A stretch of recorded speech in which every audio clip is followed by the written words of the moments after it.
takes time, like the cars, and that's really hard thinking cars. A lot of things but it's,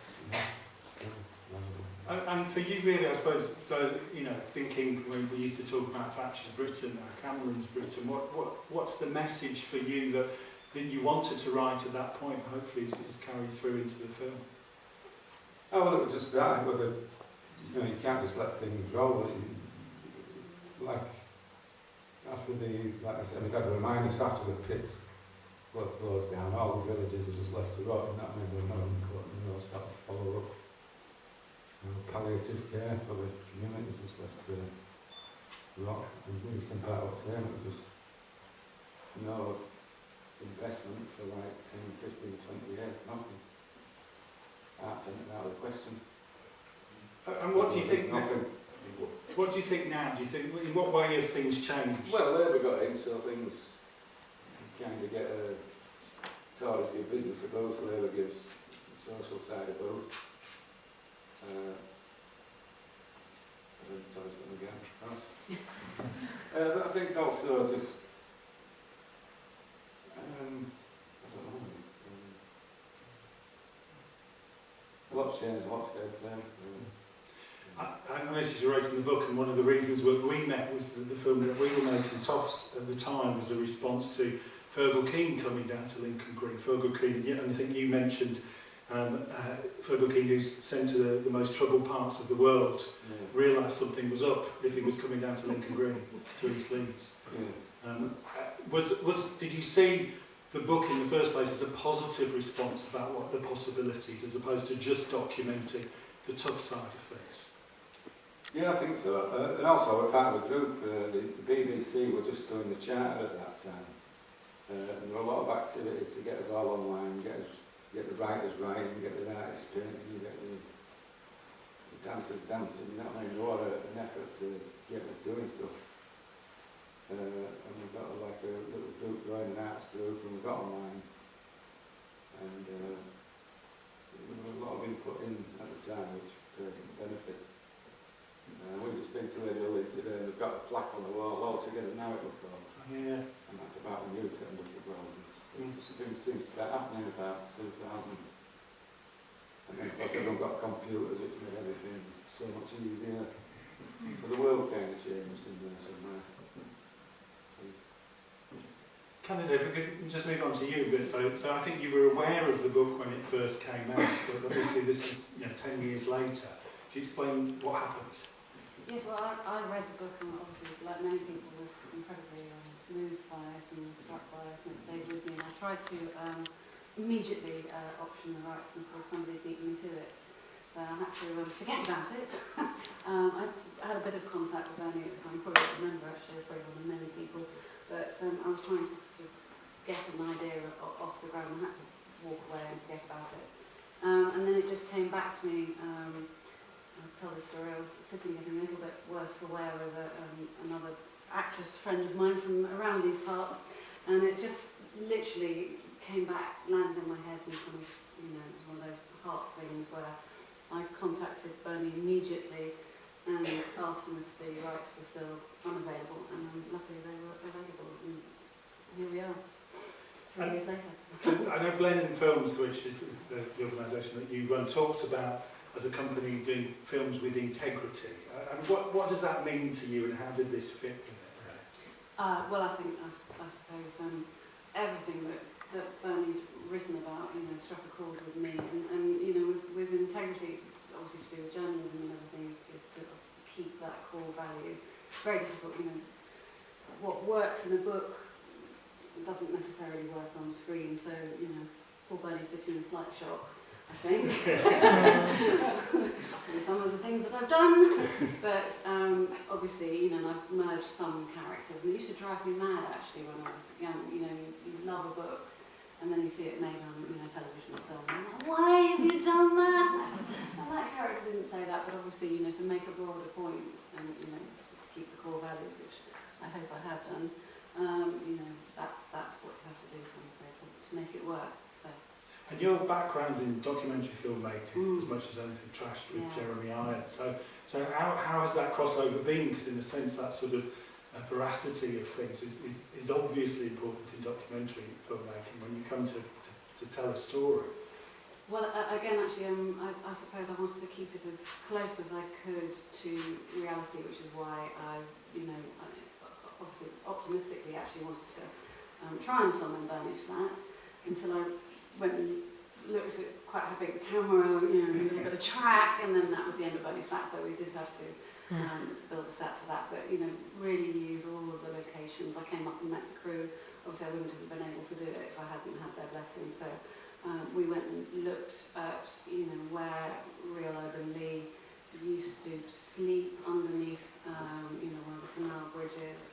I mean, I can't stand cold. I don't know how anybody sleeps off. It's just one of those things that I find unimaginable. I really, when I'm having a brave moment, think that maybe one day I'll sleep the whole night. How he survives for months on end on literally little bits of cardboard that he used to sleep on and so on. So I wanted to use all of those locations and the people. We've used a lot of the people. One of the angry neighbours is actually real Sparky. So and who's actually a fantastic natural actor. We used one of Bernie's other children is now a security man. We used him for security. So just keeping it as real as I could, and that I think is obviously feeds back into the sort of documentary background of mine. So. You managed to get a few actors in there, though, didn't you? Yes, I was a bit jammy, wasn't I? How did that work, though, in terms of being able to? What for you do you think? Begging, usually, I think, is praying a lot. And where's the film got to? Because obviously we know that it hasn't got a distribution deal yet. No, right? This is the first step because it's me, my husband, the dog, the children, anybody else that I can get. So we are a mum and pop kind of production company. So it's a slower process, shall we say? So obviously the first thing is getting it into a film festival. We really wanted to launch it in Leeds, so that's kind of as far as my thinking has got so far. But we'll do more sharings for distributors, that will be the word, in London. So we'll take it from there. And is it important in terms of people, the people who have seen it, really pushing and supporting and all that kind of stuff? That would be phenomenally helpful, actually. Any feedback, that you can give us on social media is incredibly helpful. So, as long as it's good.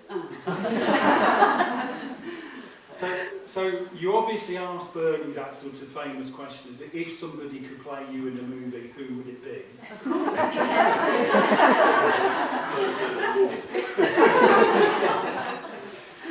So Richard, I just how did you come to the project? What drew you in? It was Candy's script. I read it in an airport. Weirdly, I was travelling back to New York, and it just grabbed me. And it's really interesting how these things come into your life, because I'm actually notorious for doing films without integrity, I would say. So I was really looking for something that had sort of a realism to it and heart and soul. And that's the first time I've seen the film, and I sort of knew it all along. I'm half the man that this guy is. It was quite a difficult shoot. As far as actors go. Occasionally we complained that lunch was maybe a bit cold, but it makes you realise how privileged you are. And I'm just a storyteller, so it's my job to read a script, to read Bernard's brilliant book. And the one thing that a lot of people talk about is everything that Bernard did and the results of the things that happened, but what they don't always talk about is the heart and soul that went into it. And I felt that was my job to try and ignite that for an audience.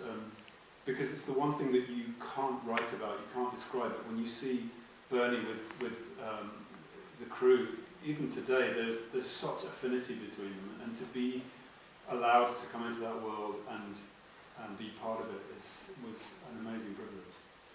And is there? I mean, it's sort of one of those hidden worlds that we kind of know is there. I mean, it's interesting for me. It's a young man, 18-year-old young man, who works for us here as an apprentice. He's a filmmaker himself, made his own feature films, 18, lives up in Winmore, crossed the ring road, so it's a little bit further away, went to school at Corpus in Halton Moor, watched the film with us when we were looking at it first, and he said, do did people really live like that?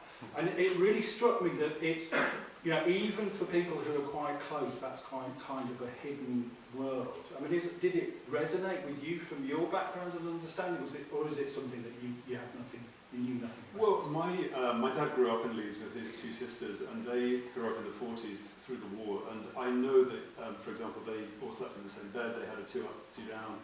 There was food on the table. My grandfather worked in the pit, so I heard those stories from my dad. But Northerners are very good at putting up a facade and making sure that you know everything's okay and just getting on with it. And I feel like you live in the reality that you live in, and it's certainly what my dad did, and certainly with Bernard, I think it's like you make the best of what you've got, and I think it's something unique to the north of England. And actually seeing that movie and the speech about how the name Leeds came into existence, which I think you should probably cut a little bit out. But it just made me realise how deeply rooted the sort of spirit of the North is in these people. And you talked in terms of your own acting, in terms of staying with your head in the scene and keeping the character with you. Is it you know, you talked about Bernie and the respect you have for him. Do you feel that you got into that place? I smoked so many rolls. By the end of the shoot, I really just looked like crap.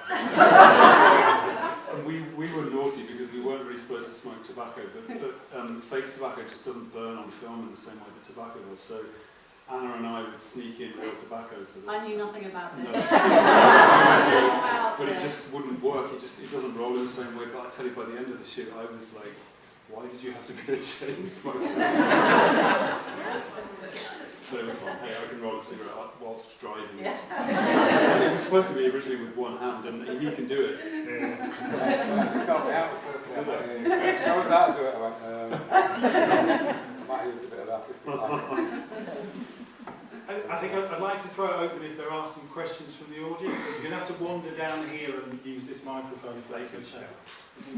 Yeah, I'd quite like to record it. Oh, you would? I'm sorry. That's just so we can use it afterwards. So, is there any questions? Can you talk a little bit about maybe the difference in tone between the book and the film? The film leaves a much more positive impression at the end, whereas in the book, I think it's more real. Some people get saved, but a lot of people don't. Whereas I think the film is more positive. Was that intentional, and how did you achieve? What's the message of the film for you versus what the message of the book is? Oh gosh, that's a big question. Yes, no, generally I wanted to end on a note of hope. I think it's impossible because obviously so many lives involved in that, and everybody, you know, there are good and bad. You know, Bernie's had success and failure, and that's life, I'm afraid. You know, it's one of those things. There are no easy answers. Funny enough, when I made Trash, you know, everybody always wanted to just, what's the one thing that's going to cure, you know, this, and that there isn't. There are many issues, and I think, you know, it's actually what we wanted to do is start a conversation about these things. And I hope that, you know, I mean, I had a very strange experience where I was talking to somebody, you know, at a dinner party who said to me, oh, well, I've never met a poor person. Which, you know, if you're still having conversations like that, and people not realising what, you know, we've got the tax cuts, you know, the tax credit, you know, such a huge issue at the moment, and, you know, MPs ruling on what they're, you know, 75,000, telling people who are earning 25,000 that they can, you know, less. These are things that we all need to, as a society, have a big conversation about, because people really don't know. They do not know what other people's lives are like and can be like. You know, and I mean, Bernie actually toned down the book. I mean, there are many things that, you know, were in the book that didn't in real life, that didn't make it into the book because people can't take it. So, you know, we need to start having a real conversation about these things. And, you know, 30% of our kids still living in poverty in England. I mean, enough said, surely.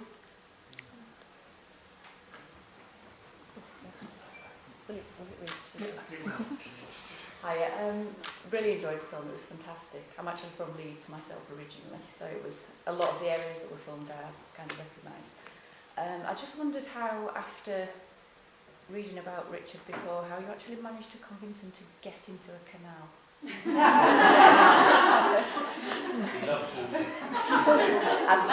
did you know prior to filming that that was going to be one of the scenes?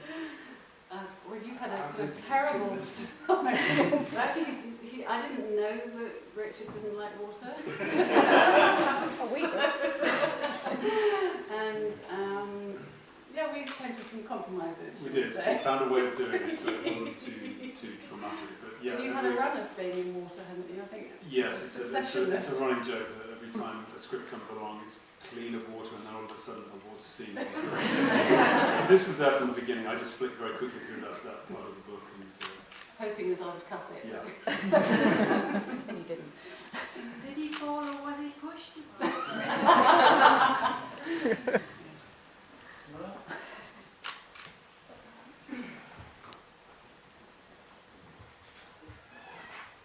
I don't know whether you'll believe this, but I was actually riding on a bus back into Leeds the other night, and I overheard a conversation. I wasn't listening in, but it was a lady on a mobile phone speaking very loudly, as people tend to do.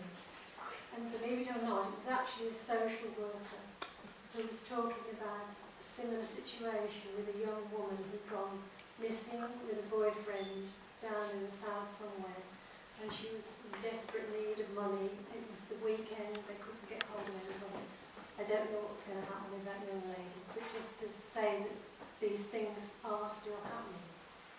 My question is, I've seen a lovely picture of the real Urban on Twitter, and I'd love to know how he's doing.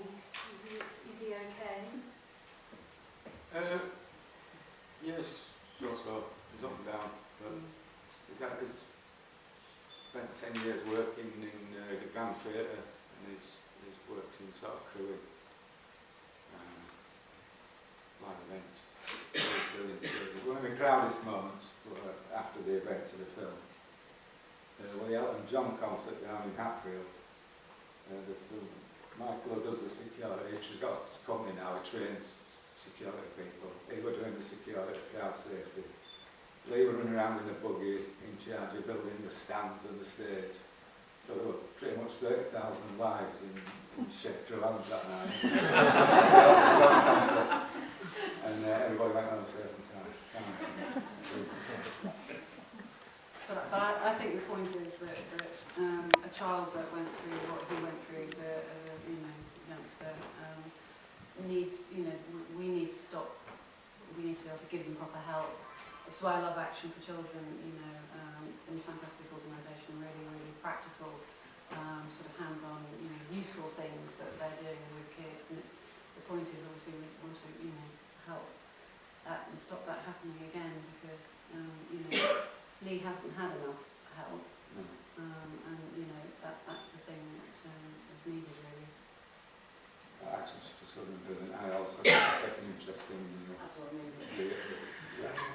rehabilitation and addiction, really, I think is the big problem that most of them face as adults. The problem with addiction was the cure for most things is being parenthood. As soon as they became parents, they all sort of changed and grew up one by one, bit by bit. But also, also sort of with mental health issues, there just needs to be so much more support for people who've, post-traumatic stress syndrome, nobody it's still undertreated, isn't it? And people going through traumatic things just not helped properly, so... It's like dyslexia, it's really hard to get it diagnosed, and if you do get it diagnosed, it's hard to get any sort of help. And actually, I found one of the most shocking things was I've never really considered women giving birth in prison before either. That was, just something that you don't think about. It's not really talked about very much. And again, one of the other things I loved about prison is they've got very, I think it's at Wakefield, they've got a mummy and baby, and they actually teach the mums to cook, and they've actually been able to do, again, really practical, hands-on, human kind of things to help people. So yes, I can wax lyrical about this. It's one of the things that's really heartening when you see the film as well, because a lot of these people get written off because we sort of don't see the love they have for each other and the care that they have and the support that they give each other and the way that they do survive. We just look the other way, and the ongoing aftercare that is needed it's difficult because we just sort of want the problem solved. So by the end of the film, things feel good and positive and all right, but it's not. It's an ongoing thing that just needs constant attention, constant funding, and if the film does anything but promote that, then it's good. Because I don't need a microphone. I'm from like a tiddy little market town about 50 miles away from here, and I tried to read the book but couldn't get past page 70. I found it quite It's only 75 upsetting. pages. Yeah, I tried to read the last pages of the newspaper, I couldn't get past page 70. I found it too distressing because I thought I grew up 50 miles away and couldn't deal in my head with what was going on so close by. Also, a pads brat. My dad was in the military, and I'm actually in the army as well. And I was going to go back to the politics thing, because we're supposed to be neutral. But most of my adult life, I have stayed always towards the Tory until recently. Like you said, Candida, about it's very well for the politicians to have their £75,000 salaries and tell somebody who 25 is quite generous actually. Yeah. I mean, I know people around here that up at home that live on 12, 15 grand a year. How they do it, I don't know. I don't know. The other thing I'm getting to is, because I'm military, we've got a lot of military charities out there now. Help the Heroes has raised hundreds of millions of pounds. Walking with the Wounded keep doing stuff. And your Action for Children, and there was another one, your cyberbullying one, because I'm also an ETA in the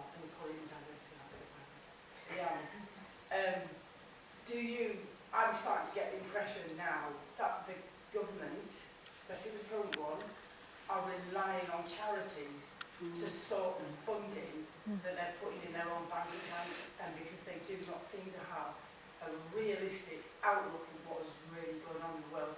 And I say that from a military side as well, because I see it with my junior soldiers. I'm fortunate, I'm sort of like middle management now. But I see with my own soldiers, they're looking at having tax credits cut from them, and they're supposed to be on a steady, continuous income.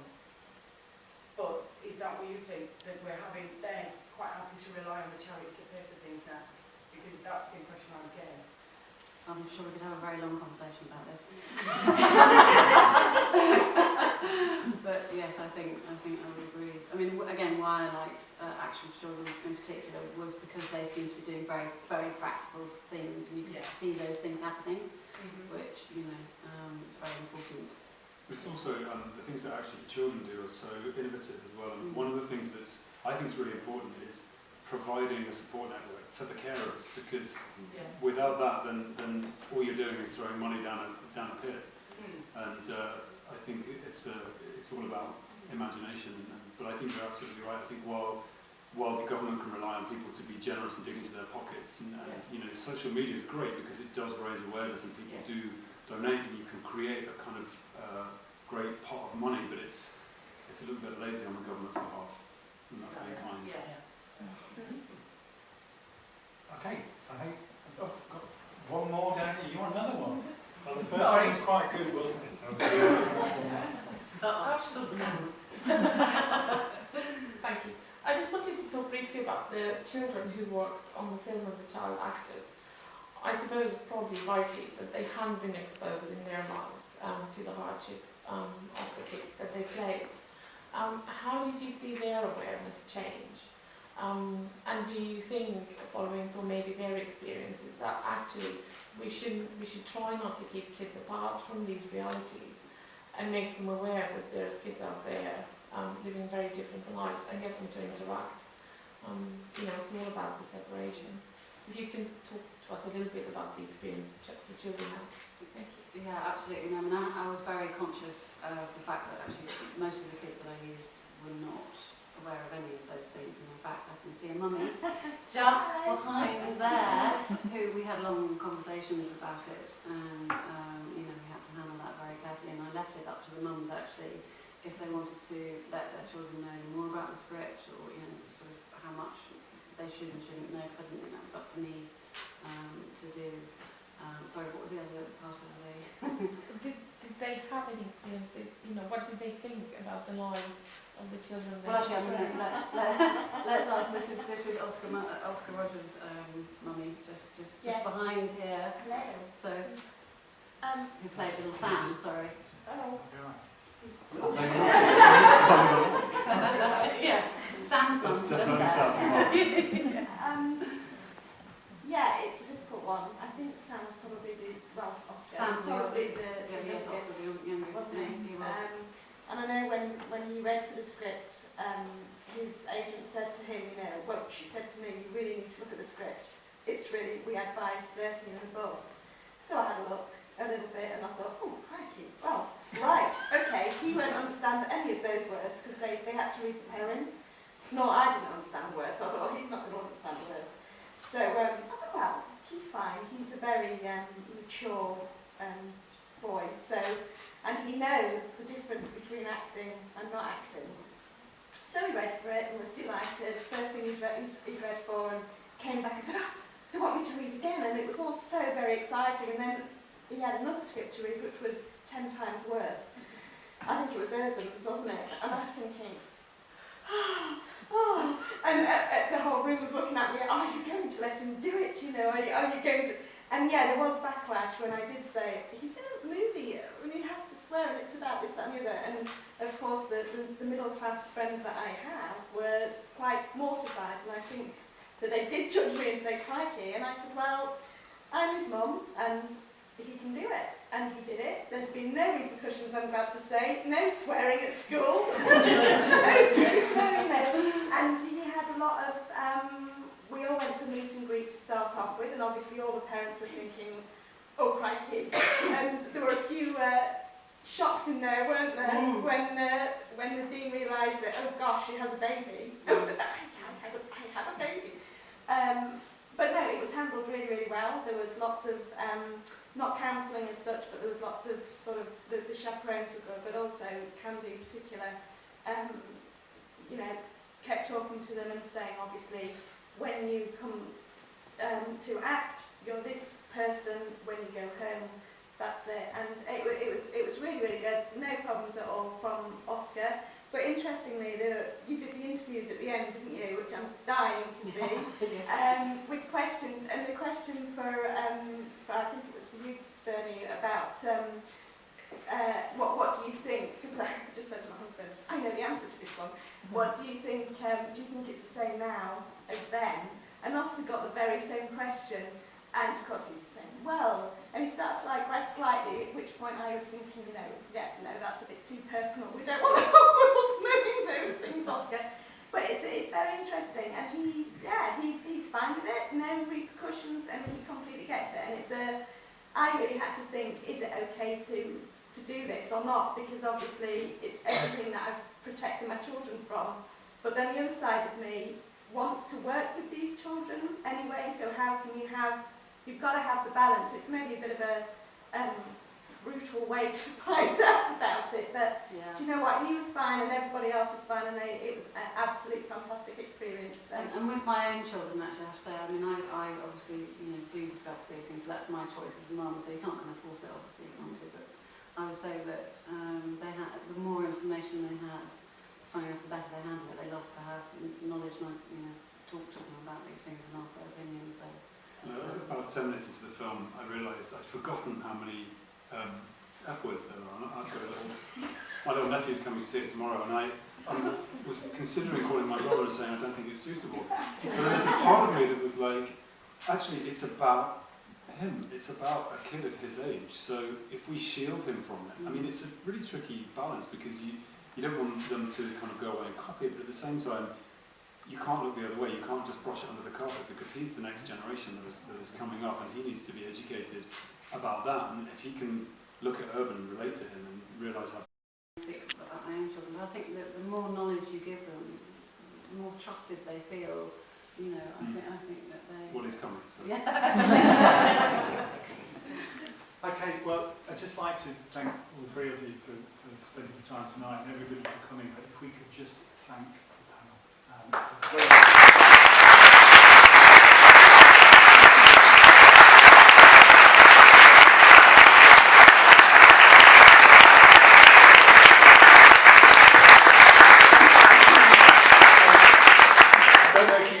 Off. There is still cake downstairs, coffee, pay what you can, as always. And just ask if people could, we are in a very residential neighbourhood, so as you leave, if you could do that quietly, we would appreciate it.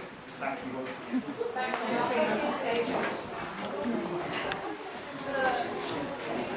Oh, sorry. It's okay, dear. Don't worry. I don't know what she's doing.